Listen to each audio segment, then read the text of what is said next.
Let's talk about the truth of Jade Cargill's move from AEW to WWE. In this video, I think it's very interesting, the admission, the discovery in which I was thinking about this move. And I think it's going to make you have second thoughts about it as well, whether you're a supporter of Jade Cargill, which there are many, or whether you're a hater of Jade Cargill as well, which there are so many. Because when Jade Cargill jumped to WWE, there was a lot of question marks about this move, right? You had questions, I had questions, there was doubt, there's optimism. And WWE made it very clear right out of the freaking gate that Jade Cargill was going to be big. Now, let's take a step back even further, because in early 2023, she dropped the TBS Championship to Kris Statlander. And they did so in a very shocking way. Obviously, it ended Jade Cargill's dominant, long winning streak. And so, coming out of that title loss, they took her off of television. And it was just reported, hey, Jade Cargill, she's going to take some time off, and she'll be back in late 2023. Well, that is exactly what happened. But things happened a little bit quicker than I think a lot of people anticipated, including AEW, because what we didn't know was Jade Cargill's deal was coming up. What we didn't know was Jade Cargill was looking for the exit door, and what we didn't know was that Jade Cargill had her eyes on WWE. And so she put over Kris Statlander. Once again, she did the job, back-to-back losses, and then she quickly went to WWE. It was very soon after that match that the news broke via ESPN that Jade Cargill had left All Elite Wrestling and went to World Wrestling Entertainment. And they did so in a very big way because they sent her on a media blitz, which we have not seen up to this point.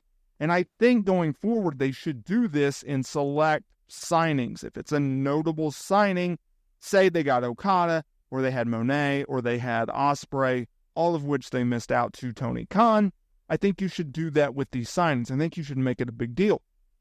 And so she made appearances on television here and there across NXT, Raw, SmackDown, PLEs, and etc.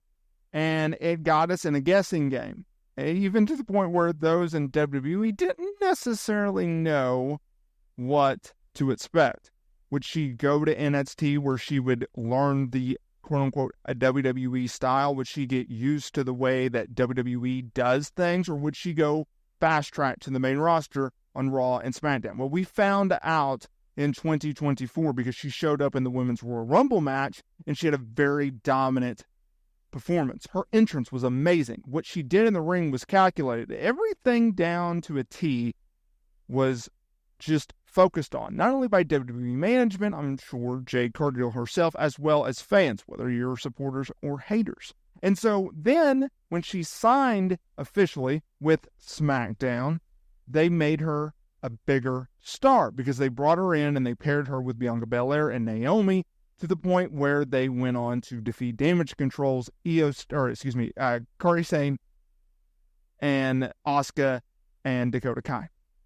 And so, what did they also do in that moment? They made her a bigger-than-life superstar. Well, why did they do that? Because she is a bigger-than-life superstar, right? From the entrance, comes out with the smoke. She has awesome theme music. The camera's pointed up. She looks large, right? They do that with big men. Your Omos, your Big Shows, your Andres, etc., right? That leads me to today's topic. I say all this, I recap all this for a reason, because it made me think the truth of the matter is, people now looking in retrospect, I don't think people grasp what a huge gamble it was for Jade Cargill to leave AEW and go to WWE. People need to understand that that is the truth about this move. It was a huge, huge gamble. Well, why was that? Well, let's take a step back. So first of all, you had Jade Cargill, who was an established star with AEW. People always forget that Jade Cargill, before going to AEW, she had interest from WWE. She decided at the time that she did not want to sign with WWE. She wanted to sign with AEW because of the schedule. She did not want to be away from her daughter and her family for as much as the WWE schedule calls for. And so she went to AEW and she became a big star, and she knew what she got from Tony Khan, which was a consistent, pushed, dominant career, right? And she was going to be positioned as that going forward. She was going to be a prominent star. And I'm sure Tony Khan offered her a ton of money. And then on the flip side, you have to look at it from a WWE standpoint.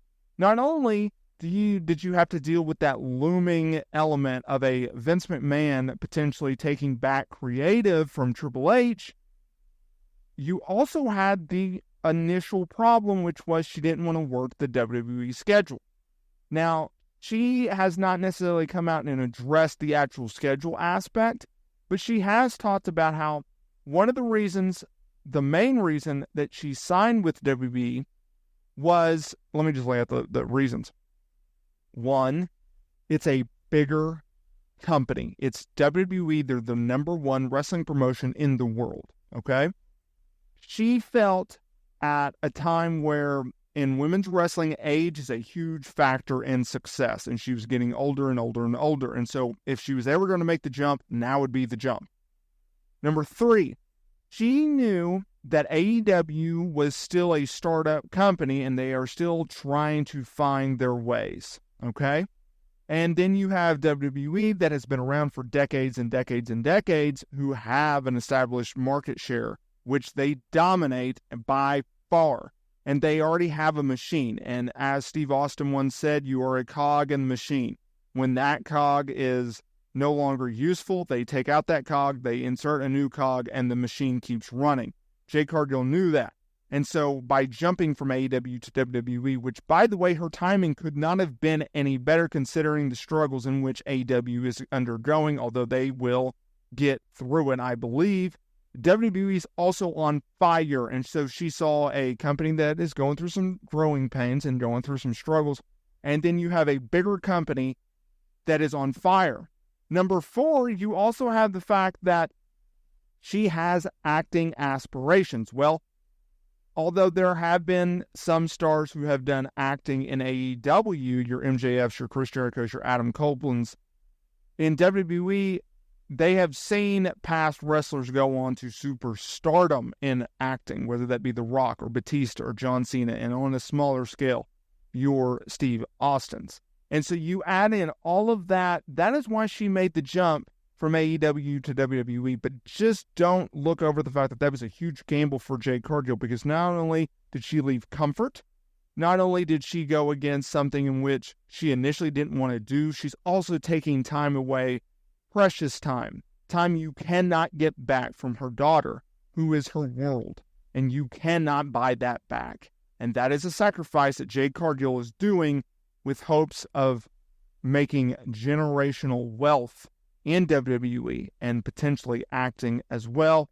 And kudos to Jade Cargill for making that jump.